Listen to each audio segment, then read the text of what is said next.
جیلٹ اور پی N G کا پاکستان میں کام بند کرنے کا اعلان۔ جیلٹ پاکستان لمیٹڈ نے اعلان کیا ہے کہ پی این جی نے پاکستان میں اپنا کاروبار بند کرنے کا فیصلہ کیا ہے۔ کمپنی نے اسٹاک ایکسچینج کو بتایا ہے کہ یہ بندش ایک مرحلہ وار عمل ہوگا اور اس کے دوران کاروبار معمول کے مطابق چلتا رہے گا۔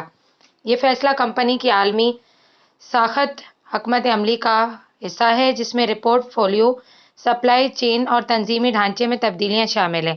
جیلٹ پاکستان نے یہ بھی کہا ہے کہ اس معاملے پر بورڈ آف ڈائریکٹر جلد اجلاس کرے گا تاکہ اسٹاک ایکسچینج سے ڈیلنگ کا امکان بھی زیر غور آئے گا۔ کمپنی نے واضح کیا ہے کہ ملازمین کے مستقبل کو مد نظر رکھا جائے گا، جن کی ملازمتیں متاثر ہوں گی، انہیں عالمی آپریشنز میں مقام دینے کا علیحدگی پیکیج کی پیشکش کی جائے گی۔ اگر